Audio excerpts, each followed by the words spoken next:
All right, I meant to start this video a little sooner, but you can still see, obviously a lacto infection took over the mash, which I am absolutely 100% happy with. I always do open fermentations, and I don't care if a lacto infection takes over. If you could smell what this fermentation smells like right now, it's not like your normal, kind of average fermentation. Oh no, it smells like fucking bananas, sweaty armpits, and all kind of disgustingness. But I know that this is going to have some funk to it once I distill it out. A lot of people get scared of infections and bacteria and lacto in their mash.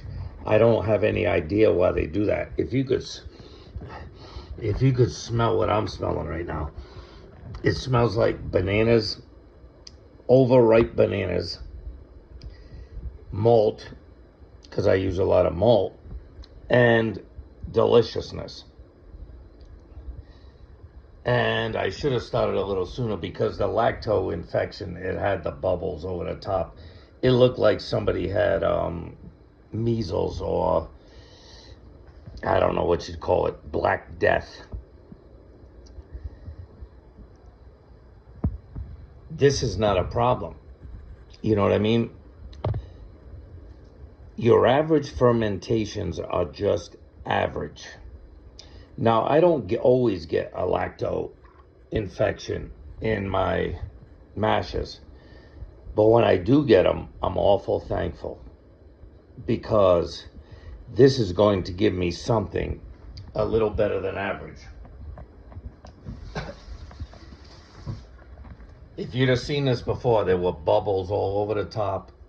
It looked like spider webs all over the top of this thing. And unfortunately, I didn't even think to start the video before I started trying to filter it. But the scent coming off of this thing has got the funk. It's got that beautiful fruity funk, like I imagine how they do with the Dunder Pit with the rum. You know what I mean? When they make beautiful Jamaican rum, or the rum from wherever you take it down there, what do they call it when you go down there? That's the Caribbean. They have a Dunder Pit full of funk, filth, and bacterial infections. And those bacterial infections will bring out the most amazing flavors from your mash. People put lids on their mash. They put the what do they call them? The little things that the airlocks. They put airlocks on the lid of their mash so they don't get an infection. And I'm like, why would you do that? Why would you bother doing that? You are not going to separate yourself from anyone with what you make. You are going to be average, which nobody wants to be average. You want to be extraordinary. You want to be something different from everybody else. Who cares whether they like it or not? I don't give a fuck whether you like the fact that I allow lacto infections to take place in my mash. I will not spend 1 second of my life giving a single fuck how you think I make my mash. This stuff smells beautiful. Like overripe bananas, malt, and funk.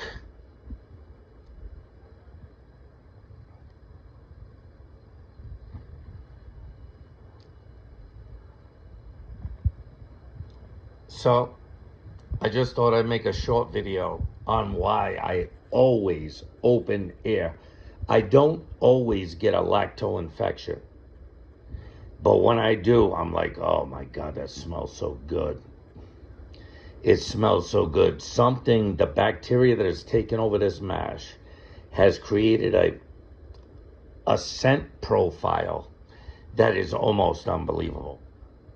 And it may or it may not carry over through the distillation. That's something we're going to have to find out a little bit later. And of course, since I always double distill, a lot of this stuff is going to get left behind. You know what I mean? But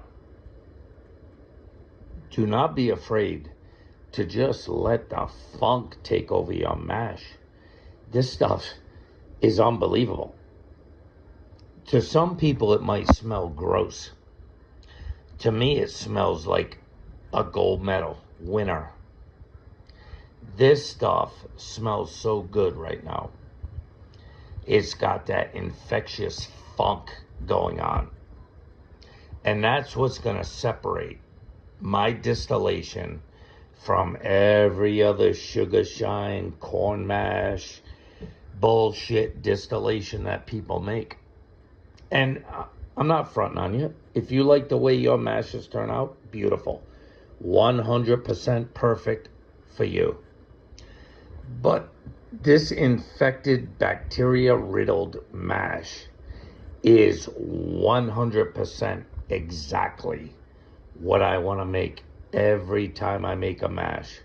I will let this thing sit open for weeks until I get this funk smell coming out of it. It is what I want. It is what I need in my distillation.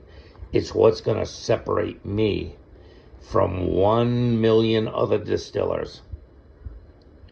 Just like a good rum does, a good dunder pit when they make the rum. Or when they make a tequila and they let that roasted agave get a little bit funky before they distill it.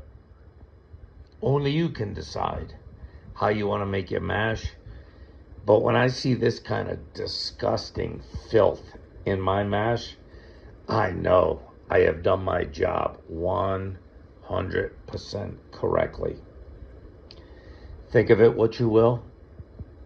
Say about it what you will. Leave a comment.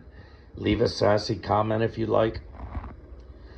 But I want the funk in my mash all the time, every time.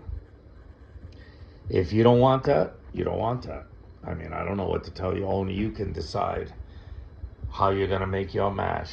But look at that. It's just nasty. Even in the bucket, you can see some of that lacto has just gotten through. All the straining I got. I'm straining it here. I'm straining it down bottom. And all that funk is just still making its way through to the bucket. And I got plenty of buckets left to fill. With that being said, gentlemen, or ladies, whoever's out there, don't be afraid. Don't be afraid to let your mash go and do what it wants to do. Let it be what it wants to be on its own. And don't be scared, because once you distill it, nothing gets through. No bacteria gets through the distillation process. No infectious stuff gets through the distillation process. It winds out as perfectly clear, pure liquor, especially when you double distill it, which is what I always do. But I know some of this funk is going to come through to the backside, and I can't wait to get a taste of it. Love yourself. Always love and respect yourself. You don't love and respect yourself, what are you, a doormat? Don't be a fucking doormat. Love and respect your family and friends, even if they don't deserve it. And love funked out, infectious, bacterial mashes. Just love it, people. I'll see you on the next one. Later.